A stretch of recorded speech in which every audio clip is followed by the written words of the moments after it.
My brother is a compulsive liar. He deliberately broke his cousin's outrageously expensive figurine, but claimed it was an accident. I raised my hand and slapped my brother. If you lie again, I'll beat you to death. The younger brother cried, and mother got angry. She said, my brother is only 5 years old, and I, as his sister, have such a cruel heart, but she doesn't know that because my brother lied, in our previous life, not a single one of our family members had a good ending given a second chance at life. I will no longer indulge him. Joyuma, do you know how much this Luffy figurine costs? And you just dropped it. This was brought back for me by my classmate who went all the way to Japan. What are you crying for? Will crying solve anything? My cousin Xiaming's entire body tensed up, veins bulging on his forehead, as if he were about to hit someone the next second. My younger brother Joyuma could only bury his little face in my mother's arms, wailing loudly. After all, he's only 5 years old. Fortunately, my aunt tightly held Xiaming's back. With a forced smile on her face, she gently comforted him. Momo, don't cry. Your cousin is just throwing a tantrum. My mother, Chinwenlin, nervously glanced at the scattered fragments of the figurines on the floor. She felt a bit awkward. Mingza, your brother is still too young. He must have touched it by accident. A 5-year-old child may not understand the value of things, but adults certainly do. Cry, you're the only one who knows how to cry, right? It wasn't yours, and you just smashed it. Give me back my Luffy. Do you even know I spent a whole year's worth of New Year's money to buy it? Wah, Auntie couldn't help but give Xiamingza a hard smack on the bottom, her face already flushed with anger. What's wrong with letting your brother have his way a little? Just as this bear child farce was about to end like this, I couldn't help but speak up. Cousin, how much is this figurine? I'll pay you back.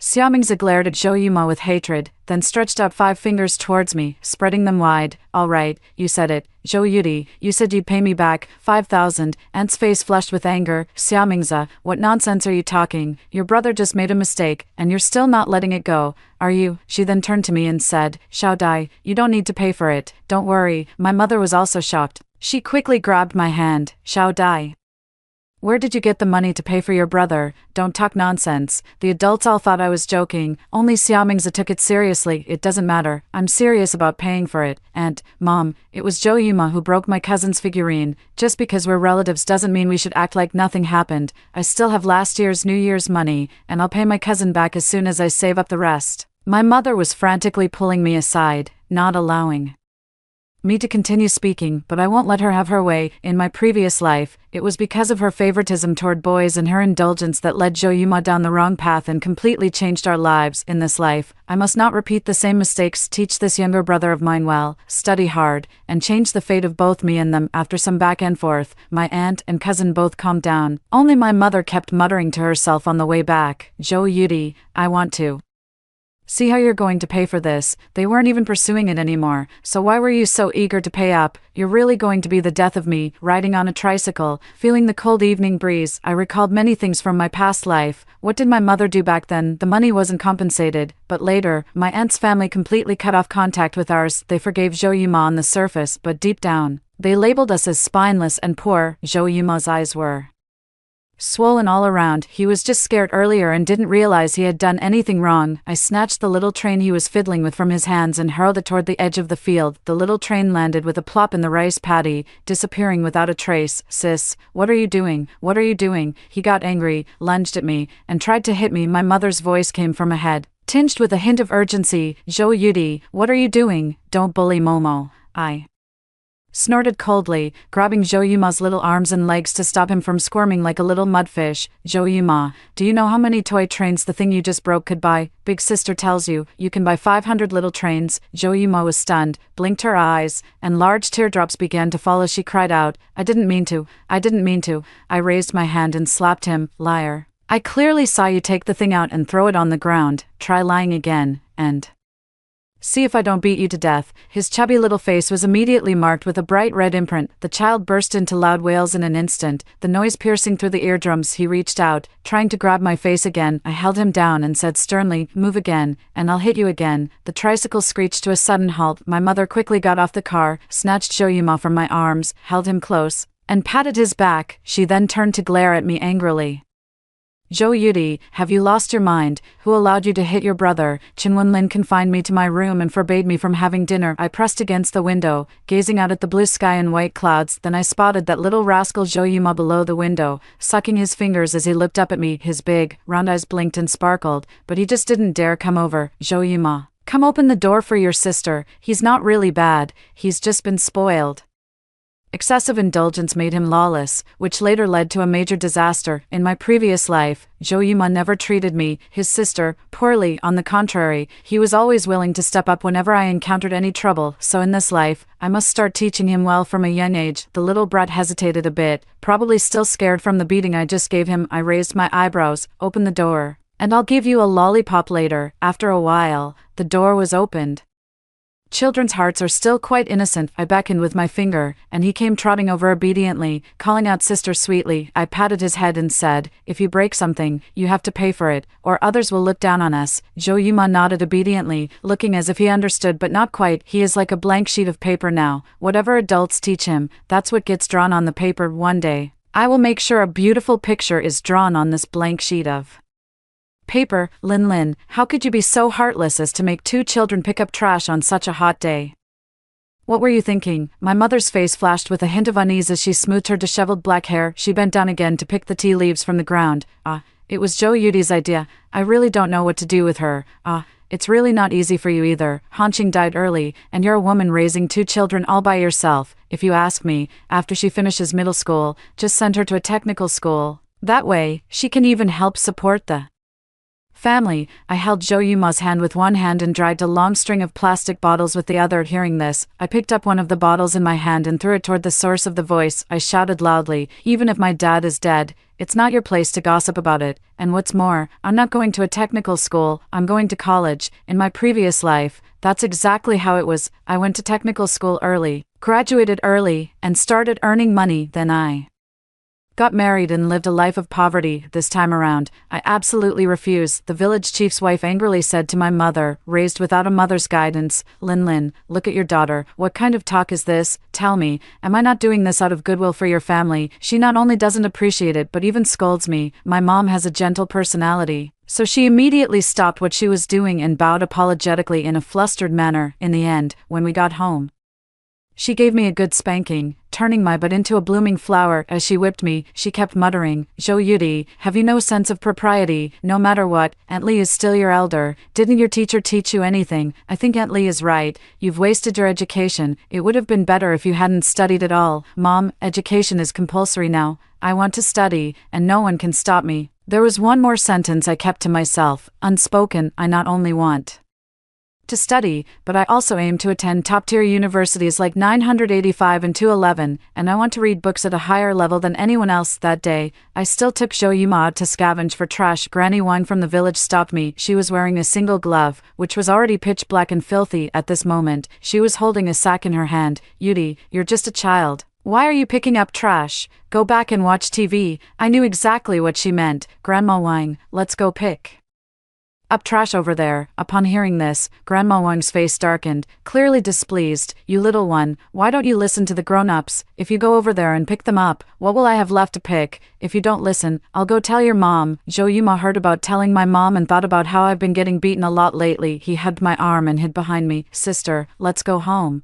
There was no one around at the moment, only endless ridges of fields. Grandma Wang, how about this? We're not very strong, so we'll just pick up some plastic bottles. I did the math, and there are only about 30 or 40 plastic bottles a day. Would it be okay if I split half with you? Grandma Wang stared at me with her drooping eyes for a moment and agreed. You give me 20 bottles every day. I nodded. On the way back, Jo-yuma was very puzzled and asked me why I wanted to give her 20 bottles. 20 bottles aren't worth much, and even picking up trash isn't worth much, but I want 5-year-old Jo-yuma to realize the money we earn from spending an hour or two picking up trash under the scorching sun. It's not easy at all. Every penny should not be wasted. After we collected garbage for a week, I used the first earnings to buy Jo-yuma an identical little train. He sniffled, and his suntan face once again showed an expression on the verge of tears, but he held back, saying in a childish voice, Sister, I was wrong. Wrong about what? On the way back, the setting sun cast our long shadows. I held his hand and slowly walked towards home. I shouldn't have thrown my brother's things, and I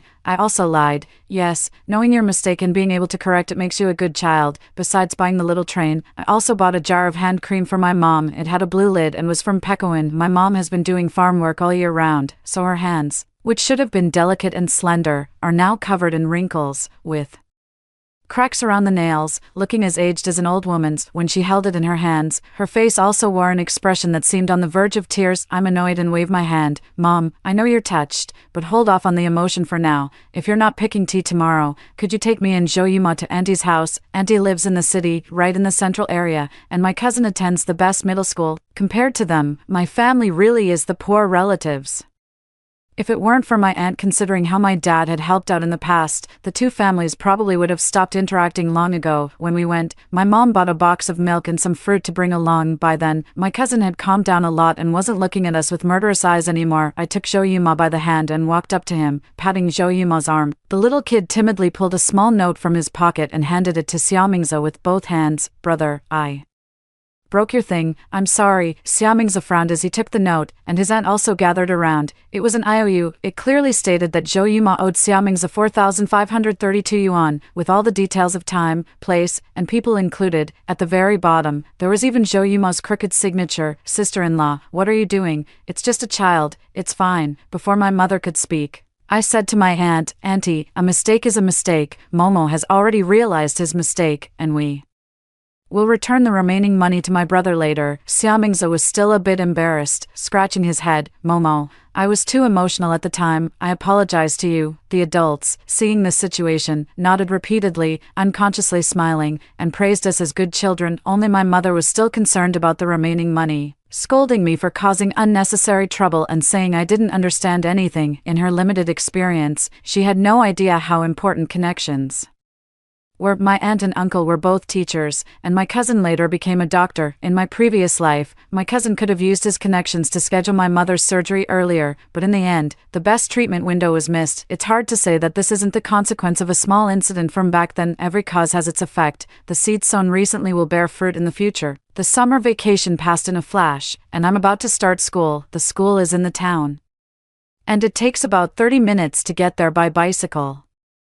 On the first day of school, Jo-Yuma was even more upset than I was, clinging to my leg and crying so hard that tears and snot covered her face. Gazing at the familiar classroom, I couldn't help but feel a surge of emotions. In my previous life, growing up in a single-parent family with financial struggles, I was both insecure and sensitive. My school years were lonely, and as a result, I missed out on many friendships. Jo-Yudi, what are you standing there for? Hurry up and sit down. Class is about to start. Behind me, Meng Xiaoyu poked my waist, reminding me that class was about to start. The teacher came in, first scanned the room, and then dropped a bombshell. The school would provide financial aid to students from struggling families this semester, with limited spots available and priority given to top performers. I think Jo-Yudi fits the criteria perfectly. Her family is so poor, with her grades. Who would give her that aid? Listening to the classmates around me discussing without any restraint, I pursed my lips. In my previous life, I didn't study hard at all because I was too playful and had to take care of my younger brother. I also felt deeply ashamed of receiving this financial aid and never even considered it. But now, I have been reborn, and these concerns about face are nothing compared to money. I must get this subsidy after school.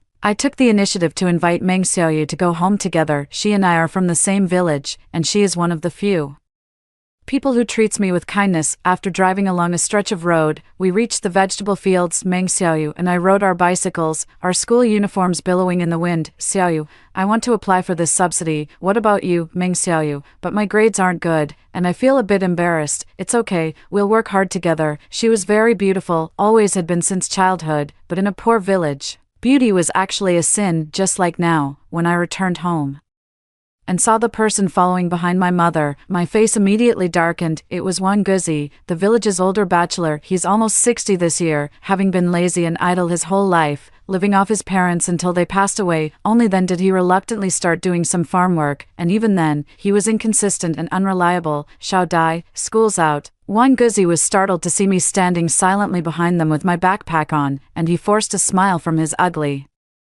deeply wrinkled face. I said bluntly, Uncle Wang, what are you doing at my house? Are you here for dinner? My mom didn't make any for you. Wang Guzi rubbed his hands together. Hey, what kind of talk is that from a kid? Really, my mom doesn't like him either, and she chases him away with the dustpan in her hand, saying, go back and eat your meal. Don't keep hanging around my house. He's ugly and cunning. His small eyes darting over us several times before he gives a sly grin, rubs his already bald head, and leaves. As soon as he leaves, I say seriously, Mom, remember to lock the door when you're home alone. Don't let people like him in. My mom waves the spatula while laughing. You're just a kid. Why worry about so many things? She started coughing as soon as she finished speaking. This stove didn't have a range hood, and it got really smoky whenever she cooked in my past life. Her lung cancer might have been related to this as well. I need to remember to install a range hood, I silently noted to myself. Since the second grade curriculum was really too simple, after finishing my homework, I would help my mom trim the loose threads from clothes at home. Most of the clothes produced in the factory come with many loose threads. Her current job is to trim these threads cleanly, making the clothes neat and tidy. The work isn't difficult,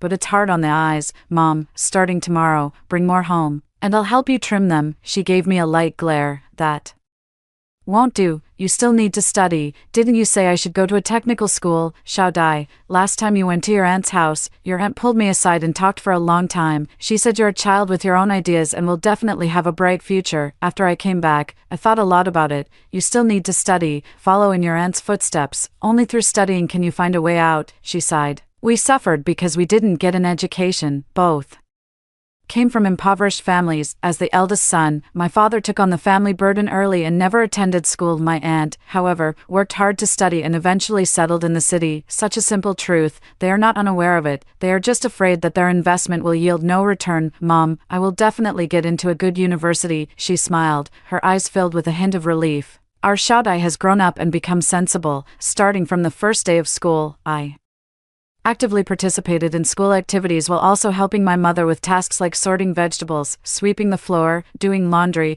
and trimming thread ends after school. Life felt very fulfilling. Inspired by me, Zhou Yuma would sometimes sit to the side, clumsily waving a broom a couple of times, but soon, such peaceful days were shattered. I looked at Zhou Qi and the others blocking the restroom entrance, narrowed my eyes, and asked, what's so important that it has to be discussed in the restroom? Is what you're about to say so foul that it can't be said outside? Zhou Qi's face flushed red as she raised her right hand high. Zhou Yudi, who gave you permission to talk to Chenwei? Chenwei is the class monitor of our class. He looks average, but he has good grades and is quite popular. If it were Zhou Yudi from the previous life, she would definitely have endured it, but I am no longer the person I used to be. I raised my hand and grabbed her wrist, slowly applying force. As her face turned red with suffocation, I twisted her wrist down. Zhou Qi, if you like staying in the bathroom, you can stay a bit longer. I'm going out. The strength in the hands of someone who works every day is vastly different from that of a pampered young lady like her. With that, I swaggered out. Behind me, the restroom door was kicked with force, producing a loud, crashing bang. The next day in class,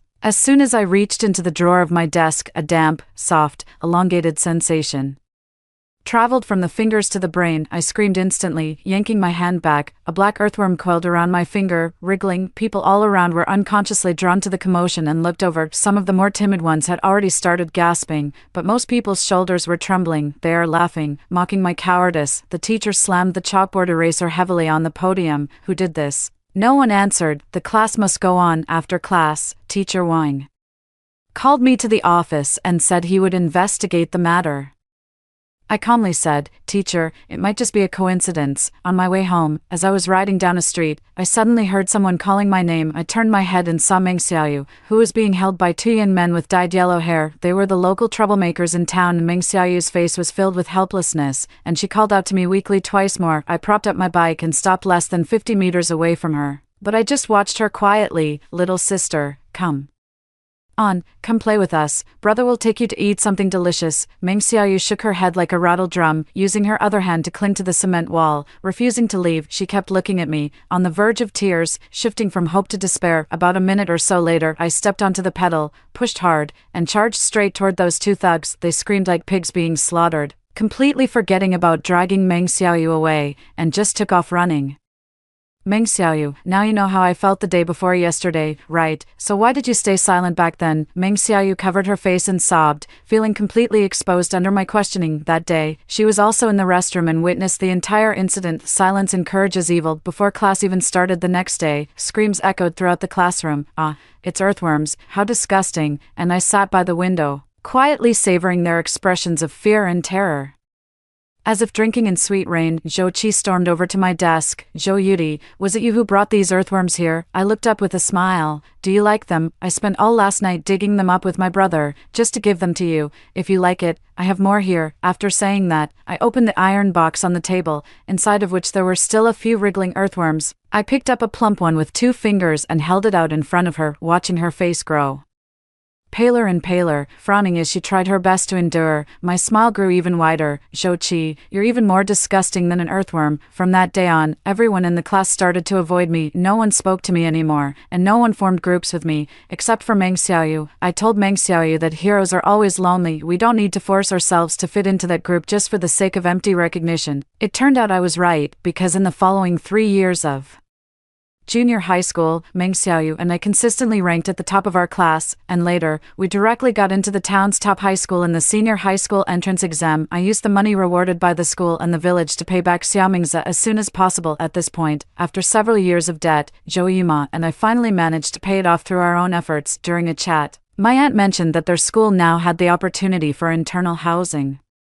purchases and asked for my mother's thoughts. Buying a house, that must be expensive, right? You know I don't have much money on hand. At that time, housing prices across the country had not yet started to rise, but I know that within 2 years, the whole country will see a massive wave of home buying. Now is the perfect time to buy a house. Seeing that my mother was still hesitating, I took a deep breath and said sincerely, "Aunt, I want to buy a house, and I'm willing to pay you back with interest when the time comes." This seemed to be within my aunt's expectations. Her face immediately lit up with a smile. Shaodai has really made something of herself. How proud my brother would be if he could see her now. My mother sighed beside me. Buying a house is different from collecting figurines. It's not a small amount of money. Not only would we have to borrow money from my aunt, but also from the bank. The pressure is unimaginable. I'll think about it a bit more. After the middle school entrance exams, I didn't stay idle either. Together with Meng Xiaoyu, I took Zhou Yuma to the wholesale market and bought a batch of toys. We set up a stall in the town all day long to sell them. The items weren't expensive, and since they were toys for children, they sold quite well under my strict guidance.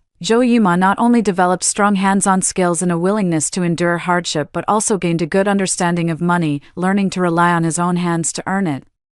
Already possessing a maturity far beyond that of his peers, everyone was very pleased. In the end, my mother, persuaded by my lobbying, borrowed money from several relatives and friends in scattered amounts. We paid the full amount in one lump sum and bought a house in the town, where we could install a range hood in the kitchen. My wallet is completely empty now. Her eyes were vacant as she leaned back in her chair, murmuring to herself, but the hand holding the property deed trembled slightly. I knew she was happy too. On the eve of moving, we packed up at home until very late. Everything was packed and ready, just waiting for my aunt and uncle to come help us move tomorrow. In the middle of the night, a faint, scattered noise suddenly came from the back door. I held my breath for a few more seconds. In the deep of night, even the slightest sound was amplified countless times. I clearly heard that an outsider had entered the house. A thief. The thief had a clear target and headed straight for my mother's room. Our village doesn't have many people, just some elderly, weak, sick, and disabled, but occasionally robbing some dried salted fish and cured meat is still possible. It must be someone familiar. I tiptoed out of bed barefoot, pulled a wooden stick from under the bedboard, and silently opened the door to go out. That person was just about to turn the handle of my mom's door. I quickly stepped forward and shouted, "Mom!" As soon as the words left my mouth, I swung the stick with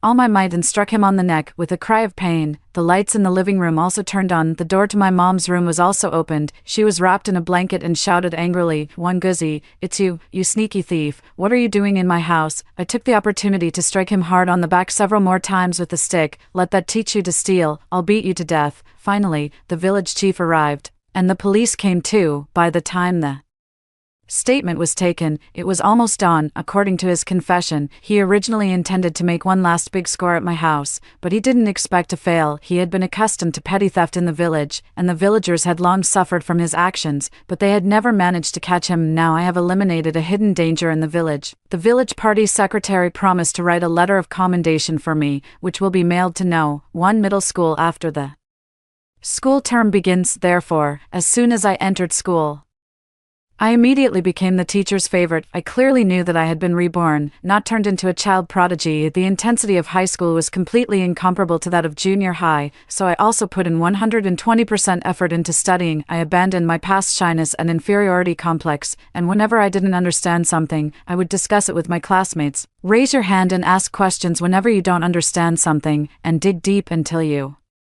get to the bottom of it. I didn't dare to relax even a little, because in this school, there was never a shortage of hardworking people. Of course, there were also some outliers. That day, after evening self-study ended, Yumingxuan propped one long leg on the ground and placed the other on the pedal of his bicycle, blocking my way. He frowned impatiently and said, "Zhou Yudi, can you give me a straight answer? Are we dating or not?" His friends around him were also egging him on, urging me to save face for him. Him Yumingxuan was at the bottom of our class, causing trouble during class and messing around after class, and the teachers were used to it, who told him to have a good father. Relying on his status as the son of a school board member, he could fight, skip classes, and date without anyone interfering. Meng Xiaoyu instinctively shrank back. She was nervous. I lifted my eyes to look at him and sneered. "Even a peacock knows to display its feathers when courting. Is this how you confess your feelings? Also, I'm sapiosexual. Do you understand what that means? It means your grades have to be in the top 10 of the entire school." He was a bit annoyed at first, but upon hearing the last sentence, his eyebrows relaxed and his mouth curved into a grin. "All right, you said it. Sapiosexual." I nodded absent-mindedly. With his level of intelligence, he couldn't even make it into the top 100 in the whole school. This little episode was quickly forgotten by me, but soon, the teachers and classmates in the class noticed the change in Yumingxuan. He started attending classes and listening, and he would always raise his hand to ask some foolish questions. Everyone said he had changed his ways and become enlightened. Boys are just playful. If they get serious, they can be more driven than girls. Maybe that Yumingxuan in your class really can catch up with the progress. My mother, wearing her reading glasses under the light I used for doing homework, muttered to herself while trimming loose threads. Zhou Yuma was also doing her homework stroke by stroke. Hearing this, she looked up and said earnestly, "Mom, no pain, no gain." Such a simple truth, yet people choose to believe in a few exceptional cases. As summer vacation approached, classmates in the class began discussing tutoring arrangements. I went home and tried to talk to my mom. She let out a heavy sigh. "What compulsory education? Look at how much money I've spent on you." Even today, although she no longer calls me a money-losing burden, the deeply ingrained patriarchal mindset in her mind still occasionally surfaces to attack me. I lowered my head, wondering what to do. Borrow money from Aunt and them, or from whom? We've already borrowed from all the relatives around us, who would still be willing to lend us money. Besides, this tutoring isn't absolutely necessary. Forget it. I'll go ask your aunt and them for a little more money tomorrow.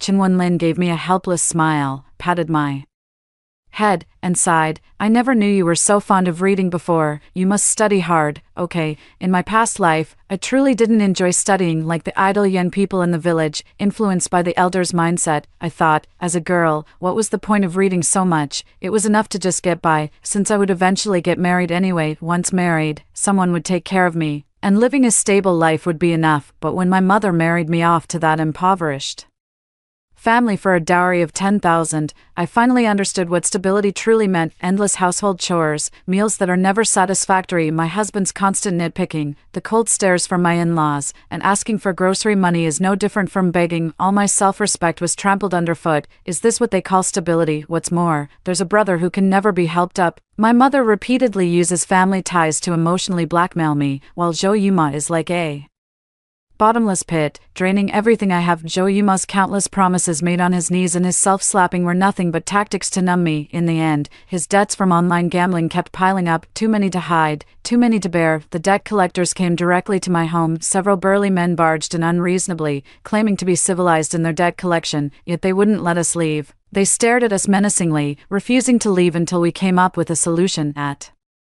that time, I was pregnant, being watched by a group of people all day. I was constantly on edge, and psychologically, I was nearing my breaking point. Finally, one afternoon, I felt a sharp pain in my abdomen. Zhou Yuma knelt and begged them to let me go to the hospital, crying like a child. It took a full 10 minutes before they agreed, but my child was completely gone. One night, I couldn't take it anymore and jumped from the 7th floor, lying. Zhou Yuma has been lying all along during my 3 Years in high school, housing prices across the country doubled. Those who didn't buy were beating their chests in regret, while my mother repeatedly praised my wise decision at the time. Just before the college entrance exam scores were released, classmates in the class group were guessing their scores. Some were excited, others were frustrated. Yumingxuan sent me a private message. Zhou Yudi, if your score is lower than mine, then be my girlfriend. Okay, what a bold kid, truly shameless. I don't know when he started targeting me, but in these 3 years, he has never once scored higher than me. I have no idea where he gets his confidence from. Sure, the scores were announced, but I only had my ranking without the specific scores, so I knew I was in a stable position. Many people anxiously asked me how I did on the exam. I simply replied, just average, performed as usual. Later, the admissions offices of both Tsinghua University and Peking University came to my home, offering generous conditions. My mom was so excited she almost fainted. Thanks to Zhou Yuma supporting her, she steadied herself and turned to ask for my opinion. I cleared my throat and said nonchalantly, well, Tsinghua it is. After all, Tsinghua offered more than Peking University did. The next day, the class reunion was held at a farmhouse restaurant owned by Yumingxuan's family. As soon as he saw me, he circled around me anxiously, asking, Zhou Yudi, for fuck's sake, tell me how many points you scored. I gave a forced smile, tilting my chin up as I replied, higher than yours. He wasn't my type, never had been. When I was in college, my brother finally started middle school. Boys are at that mischievous age, and twice he didn't come home after school, playing cards with classmates in the alley. He even lied, saying the teacher kept them late. As soon as I heard the news, I took leave and went home. I kicked him in the knee,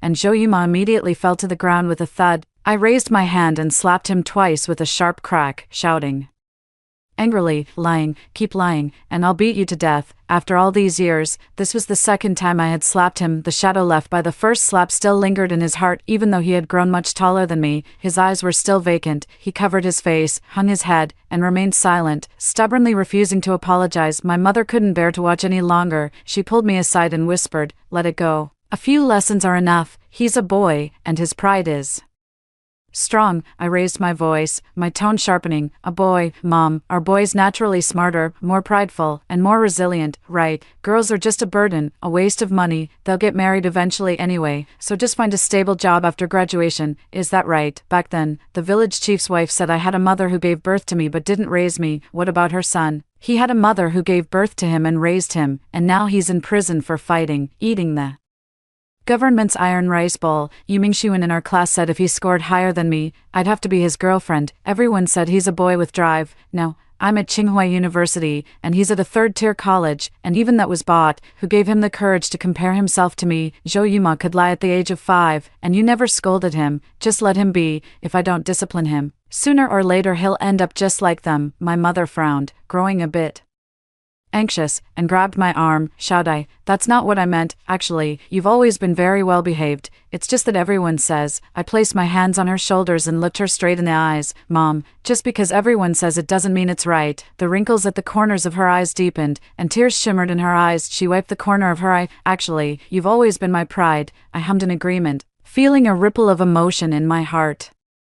In my previous life, I had waited 30 years without ever hearing those words. Zhou Yuma chimed in from the side. Sister has always been amazing. I glanced at him. The force from earlier was not light. His face was swollen and red, and he knelt on the ground, yet his back remained straight. I kicked him, but most of my anger had already dissipated. Will you lie again? No, I'll play openly from now on. I was so angry that I kicked him again. Fortunately, in the end, the kid obediently lowered his head and admitted his mistake, swearing to the heavens that he would never lie again. I came all the way back for such a trivial matter, which made my mother keep complaining that I was making a big fuss and wasting money. The travel expenses from Beijing back home aren't cheap, and she thought it was a waste. I smiled as I placed a piece of sweet and sour pork ribs into her bowl. Don't worry, someone will cover the bill. The old and the young asked in unison. Who? I blinked and teased. Guess. My mom asked, your boyfriend. I shook my head. My brother asked, girlfriend. I shook my head again, not intending to tease them any further, and smiled gently. She's my business partner. In college, my classmates and I successfully started a business using our scholarships and competition prize money. Although it's still in its early stages, the company is steadily moving in a positive direction. My mom was taken aback for a moment, then choked up with emotion, tears welling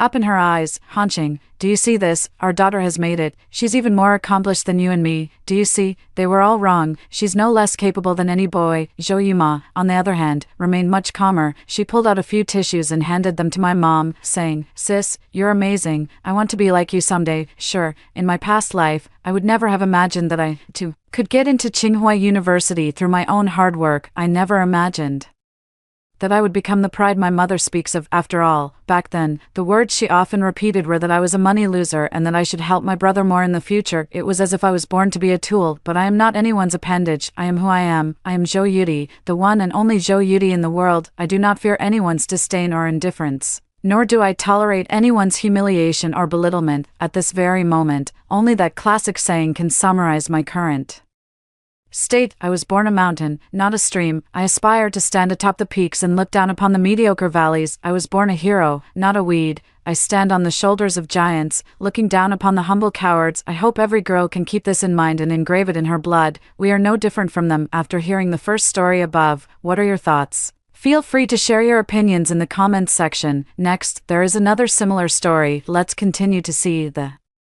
Mid-Autumn Festival is approaching, and my mom is nagging me again. Daughter, are you still not pregnant? This is already your 19th man. How can there be a perfect seed in this world? If you don't give birth soon, it'll be too late. After hanging up the phone, I turned my gaze to my boyfriend beside me. Could it be him, the father of my future children? And, my name is Tiffany, and I am a female praying mantis. Our kind are all great beauties, big eyes, a heart-shaped face, a slender waist, and long legs. Men find her utterly irresistible. After thousands of years of evolution, we are now indistinguishable from humans in appearance. The only difference is that, due to our unique physiological structure, we require several hours to complete mating. Additionally, to conceive the next generation, we must obtain sufficient nutrients from males compared to the girls in my clan. I am quite picky and have always wanted to find the perfect man. He must be handsome, highly intelligent, over 185 centimeters tall, and also a ruthless villain. After all, killing innocent people indiscriminately will bring divine retribution. For this reason, I have been dating non-stop since adulthood, going from one man to another. There are handsome idols, athletic college guys, buff Western men, and top-tier academic elites, but by the time I turned 30, I still hadn't found one that satisfied me. After hanging up the phone, I was feeling frustrated when my boyfriend Chandler sent me a message. Babe, want to have dinner together tonight? I miss you. Chandler is my 19th. At 26 years old, she is a top student at the city's medical school and is currently interning at a top-tier hospital. We met on a dating website. On the day of our first meeting, we arranged to meet at a sauna. After watching the game, he confessed to me in the common room in the early hours of the morning. I asked him, what do you like about me? I'm 4 years older than you. Love has nothing to do with age. I'm just afraid you'll think I'm too young. Alright, let's give it a try then. Just in time, my sister also wants to try what it's like to be with her brother. After saying that, I kissed him directly. His lips were very soft and pleasant to kiss. He had the refreshing scent of shower gel on him. After we confirmed our relationship, he treated me very well, even though his internship was busy and he had to juggle experiments and publishing papers. He insisted on meeting every week. Although his PhD stipend was very low, he was very generous with me and always rushed to pay the bill on every date. He is tall, handsome, intelligent, and perfect in every way. The only regret is that he seems to be a good person. Perhaps I should find an opportunity to break up with him. After all, my time is precious. My love should be shared with more men. In the evening, we returned to the hotel together after dinner. As soon as he stepped out of the bathroom, I lay naked in his arms. With my ample chest, long legs, and a delicate, soft body, all my previous 18 boyfriends adored my physique, but Chandler was truly an exception. We've spent the night outside over a dozen times, yet we've never slept together. Tonight was no different. He was clearly struggling to hold back, but still, with a flushed face, he helped tuck me in. At that moment, I couldn't hold back any longer. A man who won't let you sleep isn't even worth a dog's attention. I immediately got up, putting on my clothes while saying coldly, "Let's break up. I'm tired." "Why, no.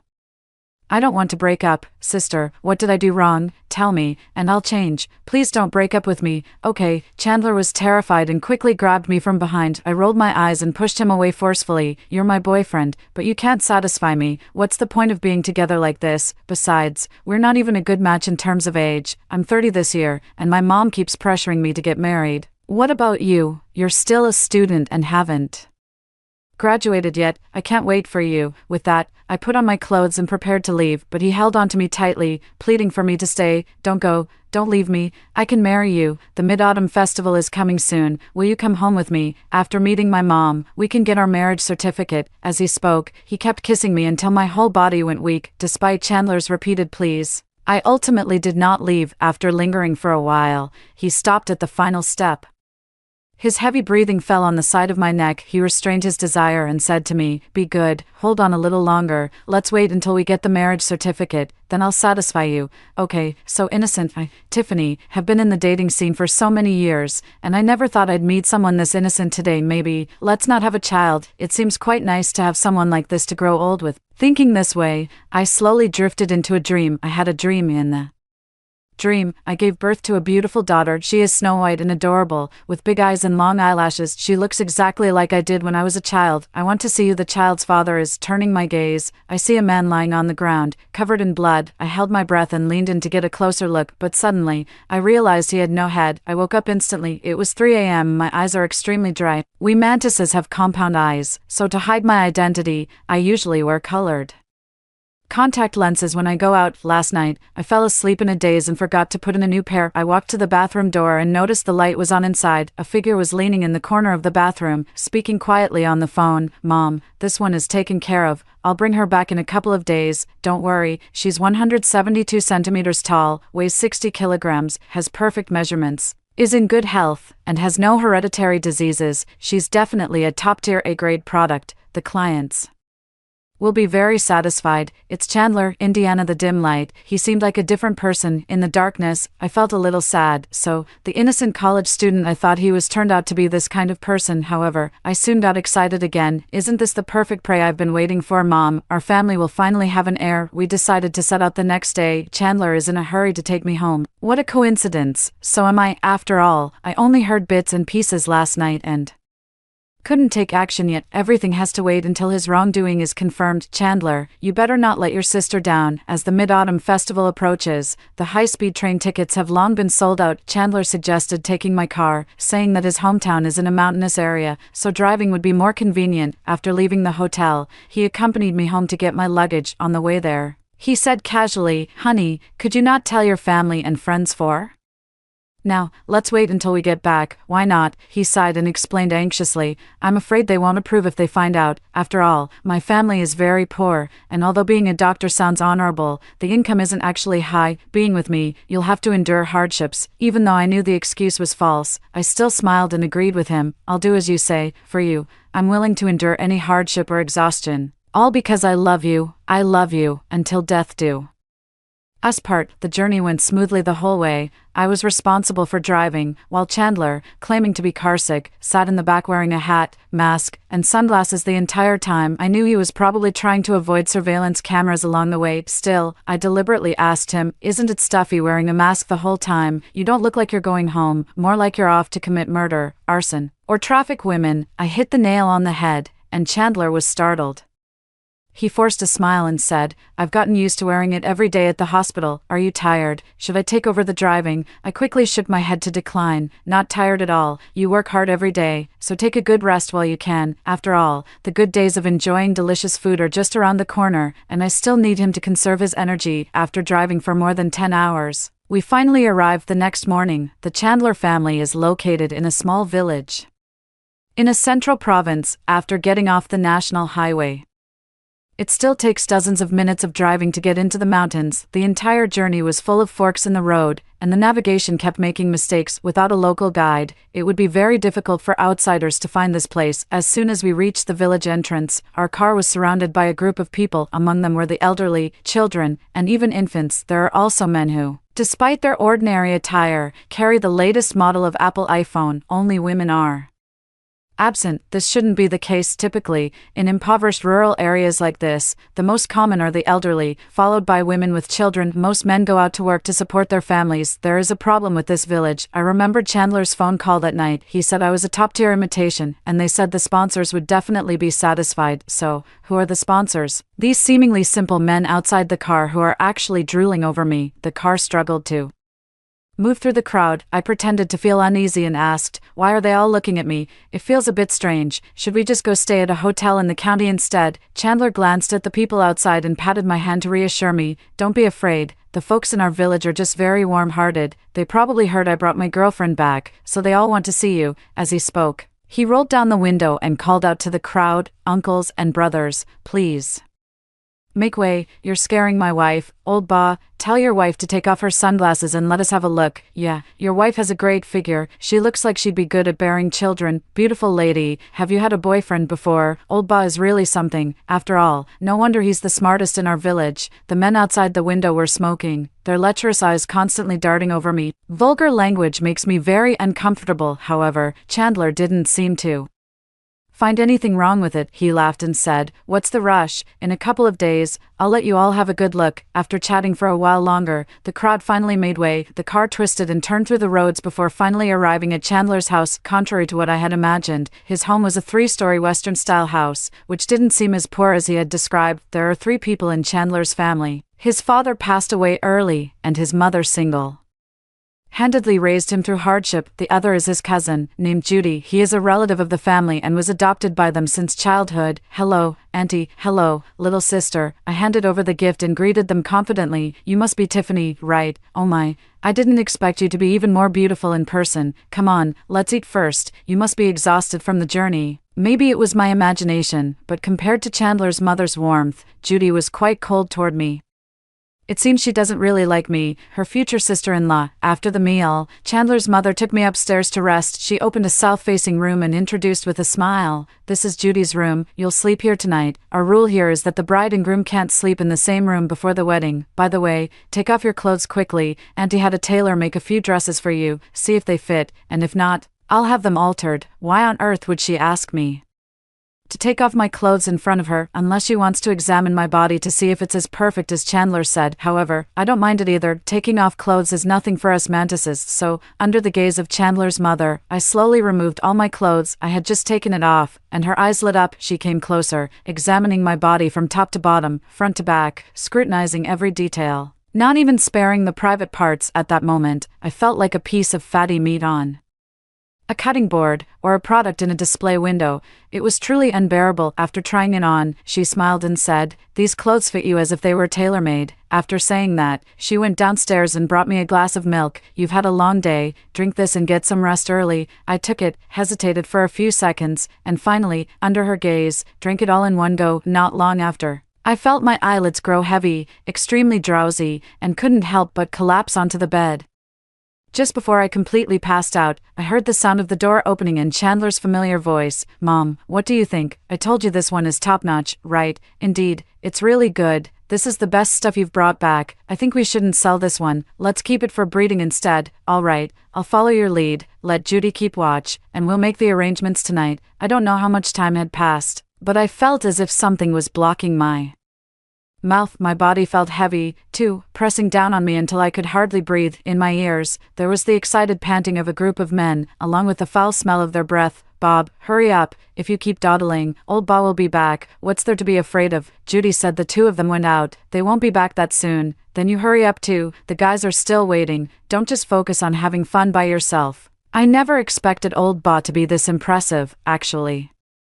Getting his hands on goods of this quality, the one at my place has given birth too many times and is no longer useful. I was planning to buy this one, but he said he wouldn't sell it. What a shame. The panting grew louder. I quietly opened my eyes. I saw a man with a fat head and big ears lying on top of me by the bedside. There were several others waiting in line, just by their ugly looks. Are they even worthy of being my child's father? No way. I pretended to scream in fear. Who are you?" "Chandler, save me, help." Seeing that I was awake, the men grew even more excited. "Don't be afraid, just endure it. They all went through this. It's good that you're awake. It's more fun when you're conscious. Since you're awake, let's play together." Saying this, they closed in on me with lecherous smiles. "Okay." I dropped my disguise and gave them a charming smile. "Then let's play together." The next second, I removed my colored contact lenses. With the compound eyes no longer covered, my Vision instantly became clear. 1, 2, 3, 4, 5. Inside the house, there are 5 dying men outside the house. It's Judy who secretly let them in. Perfect. Tonight is destined to be a pleasant night for hunting. I extend both hands. My fingers rapidly extend, instantly transforming into sharp, said-like forelimbs. What is this? A monster. I chuckle lightly, not running yet, looking to die. Several men were instantly scared out of their wits. They scrambled to pull up their pants and fled outside, in extreme fear.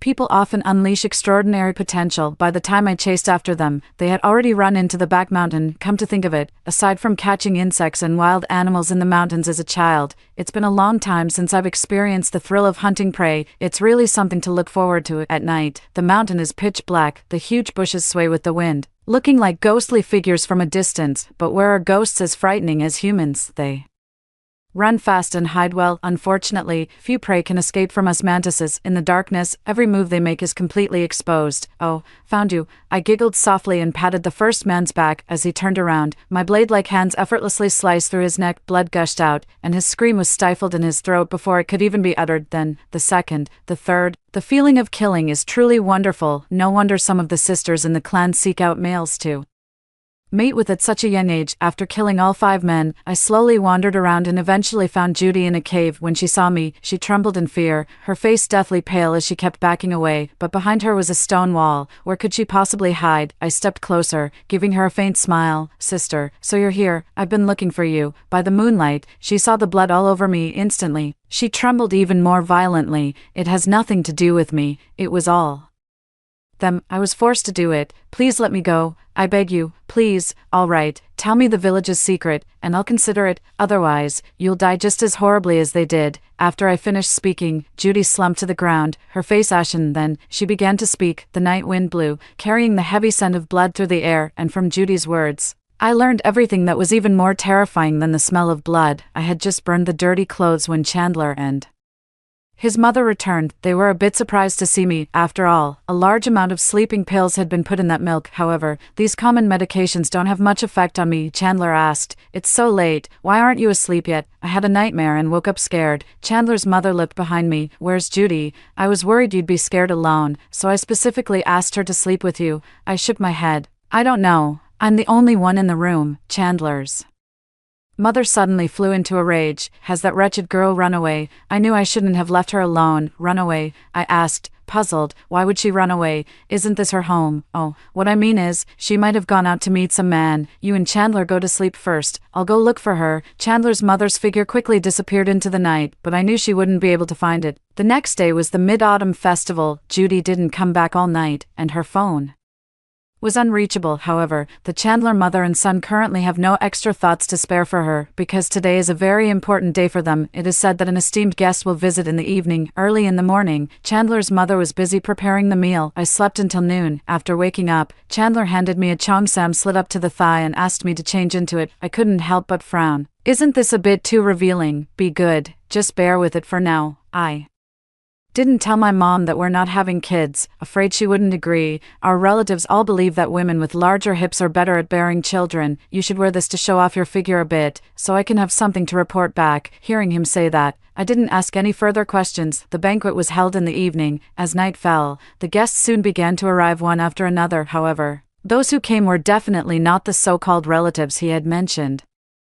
If I remember correctly, I think I've seen the first man on the news. He seems to be the CEO of a listed company. Following him, a couple in their 50s came in. Although dressed modestly, the woman was clearly carrying a limited edition designer bag. Later arrivals, both men and women, did not appear to be from the countryside. Soon, all the guests had arrived. They took their seats in the courtyard, one by one, under the warm hospitality of Chandler's mother. At the same time, Chandler also made his formal entrance, leading me by the hand. The two of us walked to the entrance, and I stood beside Chandler, listening as he introduced me to everyone. "Everyone, welcome from afar. This is Tiffany, my girlfriend." From the moment I appeared, everyone's gaze was fixed on me. A pot-bellied man looked me up and down with a gloomy expression. Another old man with white hair stared intently at my exposed thighs with a lecherous gaze. Several plump noblewomen looked at me disdainfully while glancing At my abdomen, their expressions agitated. Tiffany, 30 years old, 172 centimeters tall, 60 kilograms in weight, with measurements 34D, 22, 38, in good health, no bad habits, and no hereditary diseases. I have already sent her medical report to all of you. She is absolutely top tier, so the price is naturally slightly higher than before.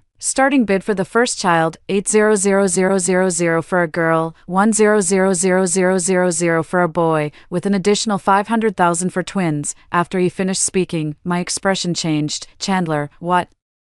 What are you doing? They're not your relatives. Who are they really? Chandler said nothing, but his unfamiliar expression seemed to have already said it all. You lied to me. You actually lied to me. I was so scared that I burst into tears. Tears streamed down, and taking advantage of his distraction, I turned and ran. The dress was too tight, making it hard for me to take a step after struggling to run a dozen meters. I secretly glanced back. Surprisingly, no one was chasing me. Chandler's mother was serving the food, and Chandler remained standing in the same spot. Some of the guests were chatting with the people next to them, some even held wine glasses, watching me with great interest, as if observing a rabbit that had fallen into a trap, waiting to be sacrificed. I realized something was wrong, but it was already too late. My legs suddenly gave out, and I collapsed to the ground. At the same time, Chandler was closing in on me step by step. The face I once thought was innocent now looked so terrifying. I struggled to crawl forward, but he easily held me down. He leaned down and chuckled, as if teasing a puppy. Darling, don't waste your energy. You can't escape. Chandler, please, don't do this to me. Tears kept falling. I hoped he still had a shred of conscience left. Unfortunately, I was disappointed. He pulled me up, then firmly dragged me by the hand and walked over to the others. Bosses, you can inspect the goods now. With that, he used all his strength and tore my cheongsam to shreds, in front of everyone. I was suddenly left completely exposed. At that moment, I was no longer a living person, but an animal, a piece of merchandise. The old man, who had been leering at me the whole time, was the first to reach out and gently stroke my smooth leg. After touching it, he brought his hand to his nose and took a deep breath. With his eyes closed, he praised, "So fragrant, truly a top-tier item. I'll take this one. When can it be arranged?" Hearing this, the others were somewhat displeased and began to argue over it. "No, we want it too. I want to reserve a pair of twins, a boy and a girl." Chandler, "I'll add another 500,000. The speaker was that couple. Rare goods are worth hoarding. The smile on Chandler's face grew even wider. To hide his excitement, his hand on my waist squeezed tighter and tighter, hurting me. Any higher bids? 2 million once, 2 million twice. In the end, after a fierce bidding war, the old man from the beginning bought me. He paid 3 million to order a pair of twin boys. This also means that once I become pregnant with a girl, I will be forced to have an abortion. At this moment, I finally understood. The so-called financial backers are actually a group of demons from hell. They view women as goods and human life as worthless, and Chandler is the executioner who wields the blade for them. After the dinner party, the crowd dispersed. Chandler's mother was tidying up downstairs. While Chandler carried me upstairs, his embrace was clearly as broad and warm as before, yet I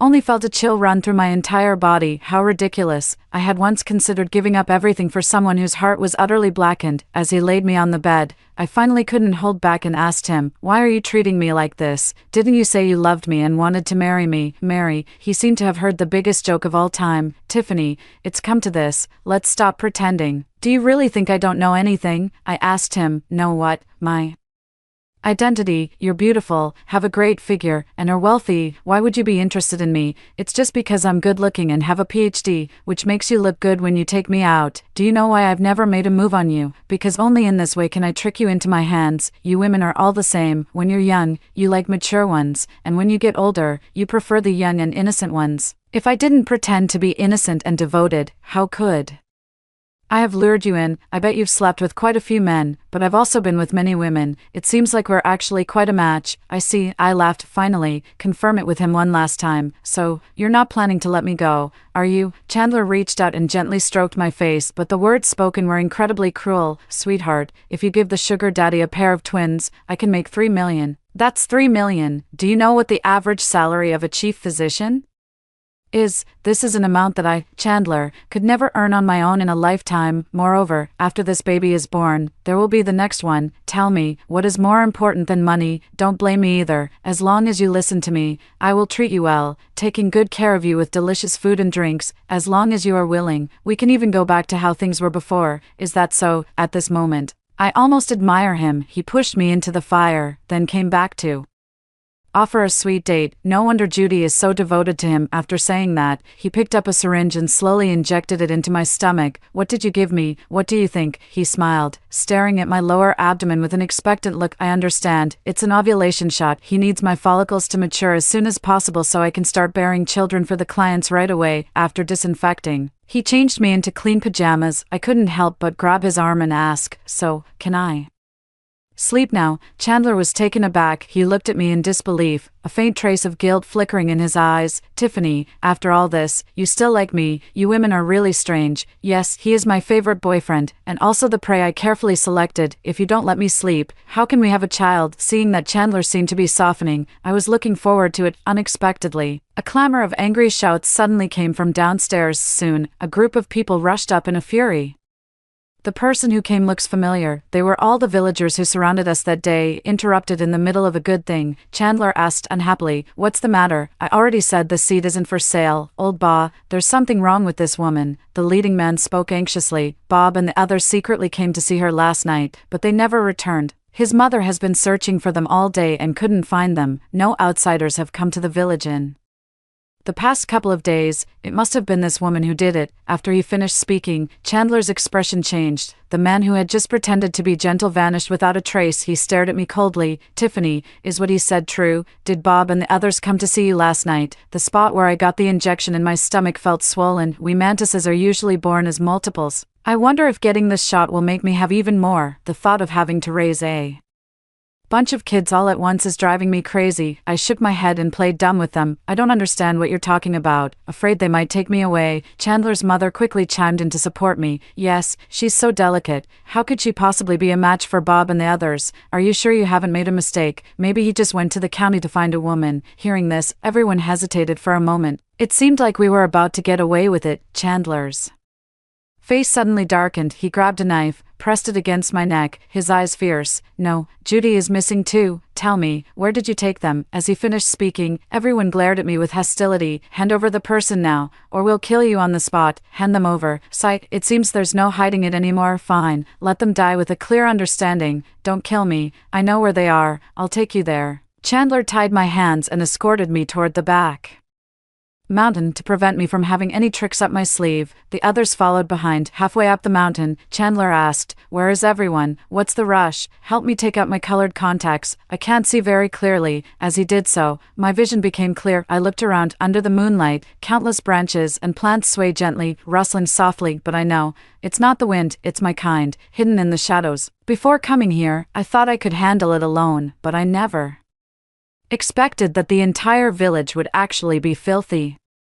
After seeing those people at the village entrance yesterday, I secretly sent a message to my mom, telling her to quickly bring our clan over. After all, every single one of these evil people in the village deserves to die. With them, our sisters won't have to search the world for food anymore. I continued to lead them forward without showing any emotion. We had only taken a few steps when suddenly a scream came from the end of the line. "What's wrong? What happened?" "Third Master, don't scare me." Everyone was so frightened that they stopped in their tracks. They turned on their flashlights and shone them around. At that moment, their scalps tingled with fear. In the darkness, they saw countless giant mantises silently watching them. Their bodies were 10 feet tall. A pair of scythes gleamed with a sharp light. "What is that?" Some people were already frozen in fear. A bolder one took a few steps forward, wanting to get a closer look. However, as soon as he moved his feet, a hole was instantly pierced through his chest. Excruciating pain struck, blood gushed out. He stared in horror at his own chest. Before he could even process what was happening, he was pinned beneath a giant mantis, his clothes torn to shreds. Crushed alongside him were other men. These were men who had humiliated one woman after another. Tonight, they got what they deserved. Amid the men's screams, the joyful laughter of the sisters echoed through the woods. Tiffany is so thoughtful, knowing to let her sisters in on such a good thing. "Oh, it's been so long since we've had men. Save a couple more for me." "What's the rush? There's more. Look at you, so rude. Can't you be a bit gentler?" Laughter, cries, moans, and screams echoed through the mountains, startling flocks of birds into flight. Chandler stood frozen in place, terrified by the scene of sensuality and bloodshed before him. After a long moment, he finally remembered to run. I had only taken a few steps when I caught up. My upper body still retained a human form, but my belly was swollen and large, my forelimbs and all four limbs were also exposed. It looks like something human but not quite, something demonic but not entirely. His expression was as if he had seen a ghost. He barely managed to open his mouth, trembling as he asked me, "Tiffany, what on earth are you?" I smiled faintly, tilting my head to look at him. "Dear Chandler, don't you recognize me? I'm the mantis. Don't you study us when you dissect lab mice in the lab, in the natural world? We're quite famous too, mantis," Chandler murmured. Suddenly, he seemed to have thought of something, and in an instant, cold sweat broke out, his face turning as pale as paper. "Remembered, thanks to you, we already give birth to many in one litter. You just gave me an ovulation shot again. What should we do now? Your sugar daddy is too old, he definitely can't handle it. How about you take his place? How does that sound? After all, you are my boyfriend." After saying that, I leaned down, held him in place, and slowly removed his clothes. This is something I've wanted to do for a long time. I never expected it to be under such circumstances. I have experienced the joys of love, but this time, it seemed different from before. Perhaps it was because my mother and sisters were all there. Maybe it's because we were in the wild. Maybe it's because I have mixed feelings about Chandler, Indiana. Any case, I experienced a joy I had never felt before. No one knew how much time had passed. Maybe it was 3 hours, or perhaps even longer. When the men around gradually fell silent, Chandler's pupils began to dilate, his clothes were torn to shreds, and his body was covered in wounds. This man I once liked, whom I thought was clean and pure, had finally become tainted, or perhaps he was already tainted long ago. After it was all over, a warmth seemed to gather in my lower abdomen. I knew I was pregnant, and the father of the child would soon be dead. Just before he took his last breath, I leaned close to his ear and whispered my farewell. "Chandler, don't worry, I'll raise our child well. Of course, they'll never know you existed, because you don't deserve it." I climbed off him and looked up at the sky. It was the Mid-Autumn Festival, and the moonlight was bright, large, and round, hanging in the sky like a snowskin mooncake. It should have been a day for family reunions, but unfortunately, some people will never see their families again. Last night, Judy told me everything about the village here. All the people in White Family Village are devils. Because of poverty, the men couldn't marry wives, so they resorted to buying them. Once they had wives and children, they started plotting new schemes. After all, the women were all bought with money. Having one child is the same as having 10, might as well have more, so they can be sold for money. Judy was Chandler's first love and the first woman he tricked into coming back with him. Chandler sold her to a man in his 70s in the village. Later, the old man died. Judy tried to run away several times, but was caught and brought back each time. After a severe beating, someone suggested simply killing her. Chandler said that since he was the one who brought her back, he would handle the matter. He took her back home to serve Chandler's mother. Occasionally, he would give her some sweet talk, telling her he would marry her once he had earned enough money. Gradually, she stopped trying to run away and stayed with the Joe family. However, the darkness had no end. When Chandler was not at home, other men in the village often came to harass her in the middle of the night. Chandler's mother turned a blind eye to this. Anyway, such a woman could never become her daughter-in-law in this lifetime. Yesterday, after Bob and the others saw me, they developed wicked intentions. Seeing Chandler and his mother leave, he forced Judy to open the door and kept watch at the entrance. Judy was too scared from the beatings to disobey. As for the surrogacy matter, it began after Chandler started studying medicine. An underground organization approached him. They are responsible for finding buyers. White Family Village is responsible for finding surrogate mothers. Long before me, he had already brought back many girls. Some were sold, yes, whereabouts unknown. Such a person truly deserves to die. At the break of dawn, we finally disposed of all the bodies. Under the cover of the forest, the tribespeople quietly left, just as they had come. I lie on the mountaintop, quietly watching the sunrise. It's a new day again. The morning glow is like fire, and white clouds rise at my feet. Who would have thought? Such a beautiful village, yet it conceals so much darkness. Daughter, it's time to go. Mother patted my shoulder. If that girl you let go of had listened and gone to the police, they should be arriving soon. As her words fell, the sound of sirens echoed at the foot of the mountain. Dust flew as countless vehicles headed toward White Family Village. They're finally here. I wonder how many women are still alive, and those wealthy backers, with their influence, will they really be caught? I had no idea, but right now, I don't have the strength to take action anymore. I have to give birth to the child first. We returned to our clan. A few months later, I gave birth to triplets. All 3 are girls, 2 look like me, and 1 looks a lot like Chandler. Just as I expected, they are intelligent and beautiful. The most outstanding in the entire clan. 3 years later, I handed them over to my mother and returned to the city once again. There was no other way. Compared to the males of my clan, I still prefer humans. After all, they are much more interesting. Drawing from my past experiences, I wrote a few short stories and became a well-known mystery writer. That day, at the book signing event, a young and handsome male fan suddenly confessed his feelings to me. He said he admired me and had been a fan for a long time. Looking at his youthful and handsome face, I was reminded of some past memories. I smiled and asked him, "Thank you for your affection, but I'm 10 years older than you. Does that not bother you?" "I don't mind. In that case, let's give it a try." Come to think of it, it's been a long time since I've been in a relationship. My daughters also said they want a little sister. Perhaps their wish will soon come true. After hearing the story above, what are your thoughts?